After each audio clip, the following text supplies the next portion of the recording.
Hi all, welcome to Haims academy. നമ്മളുടെ SET എക്സാമിൻ്റെ പ്രിപ്പറേഷനുമായിട്ട് ബന്ധപ്പെട്ട് നമ്മൾ പലരും പല അക്കാഡമികളിലും കോച്ചിങ് എടുക്കാറുണ്ട്.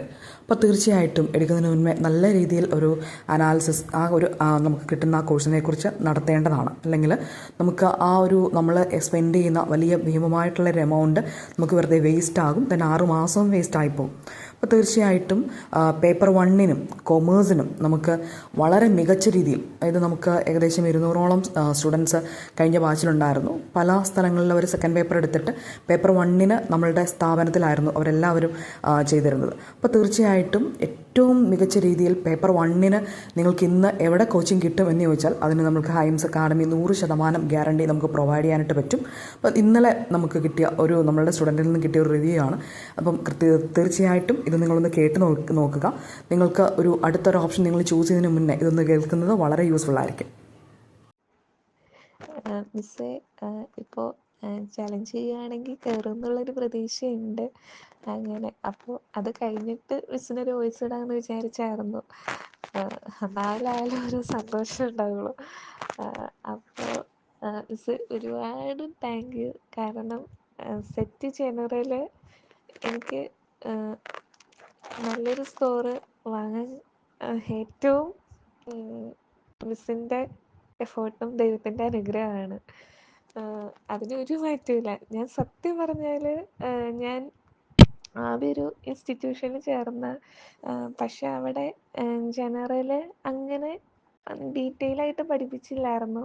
അപ്പോൾ എനിക്കത് അപ്പോൾ മാത്സും ജനറലും കൂടി ഉള്ളൊരു ഇതിലായിരുന്നു ഞാൻ ചേർന്നത്. അപ്പോൾ അത് ഫ്ലോപ്പായി. അപ്പോൾ അത് ശരിയാവില്ല എന്ന് വിചാരിച്ചു. അപ്പോൾ അങ്ങനെ എനിക്ക് കഴിഞ്ഞ ഇതിന് എനിക്കെന്തോ 13 മാർക്കിനെന്തോ പോയി. അങ്ങനെ അപ്പോൾ ഭയങ്കര വിഷമമൊക്കെ ആയിരുന്നു. അതിന് മുന്നേ ഞാൻ ഒരു വട്ടം കൂടി എഴുതിയായിരുന്നു. അത് പക്ഷേ പഠിച്ചിട്ടുണ്ടായിരുന്നില്ല. അങ്ങനെ അത് കഴിഞ്ഞിട്ട് അപ്പോൾ സീരിയസ് ആയിട്ട് എടുക്കണം, നല്ല ഇൻസ്റ്റിറ്റ്യൂട്ടിൽ ചേരണം എന്നുള്ള ഇതിൽ.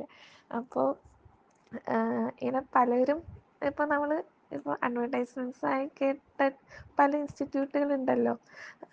പക്ഷേ അപ്പം ഞാനിങ്ങനെ ഇനിയും ചേരുന്ന ഏറ്റവും ബെസ്റ്റ് ആവണം എന്ന് പറഞ്ഞാൽ എങ്ങനെയാണോ എന്ന് എനിക്കറിയില്ല, എങ്ങനെയോ ഈ ഒരു ഹൈ എയിംസിനെ പറ്റി എന്തോ വാട്സപ്പ് ഗ്രൂപ്പ് വഴി എന്തോ എനിക്ക് വന്നേ. അപ്പോഴും ഞാൻ നോക്കിയപ്പോൾ 2000 രൂപ. അപ്പം എൻ്റെ മനസ്സിൽ 2000 രൂപ കാരണം മറ്റേ ഇതിൽ വെച്ച് നോക്കുമ്പോൾ നല്ല കോസ്റ്റ്ലിയാണ്. അപ്പോൾ ഇവിടെ 2000 എന്ന് പറയുമ്പോൾ എനിക്ക് ഒട്ടും പറ്റില്ലായിരുന്നു. ഇത് എത്രമാത്രം നന്നാകുമെന്നൊന്നും ഞാൻ പ്രതീക്ഷിച്ചില്ല. പക്ഷെ ദൈവമായിട്ടാണ് എന്നെ അത് കാണിച്ചു തന്നതും. അപ്പോൾ ഓക്കെ, 2000 രൂപ കൊടുത്ത് ജോയിൻ. അപ്പോൾ മിസ്സിനോട് ഞാൻ ചോദിക്കുകയും ചെയ്യണ്ടേ, മിസ് എന്തെങ്കിലും എവിഡൻസ് ഉണ്ടോയെന്ന് വെച്ചാൽ മിസ് എനിക്ക് കുറേ വോയിസ് അയക്കണ്ടേ. എന്നാലും ഒരു പേടിയാണ്. കാരണം അപ്പോൾ വോയിസ് ക്രിയേറ്റ് ചെയ്യാനും എളുപ്പമല്ലോ. എന്ന് വെച്ചാൽ നമുക്ക് ഒരു ഇൻസ്റ്റിറ്റ്യൂട്ട് എന്തോ 10,000 അടുത്ത് ചേർന്നിട്ടാണ് എനിക്ക് ഫ്ലോപ്പായത്. അപ്പോഴും നമുക്ക് ടെൻഷനായല്ലോ. രണ്ടാമത്തെ ഒരു ഇൻസ്റ്റിറ്റ്യൂട്ട് നമുക്കൊരു ആഗ്രഹത്തോടു കൂടി ചേരുമ്പോൾ എന്തെങ്കിലും പ്രശ്നമാവുമോ എന്നുള്ള. അങ്ങനെ അത് കഴിഞ്ഞിട്ട് ദൈവം സഹായിച്ച് എൻ്റെ പൊന്നോ ഒന്നും പറയാനില്ല.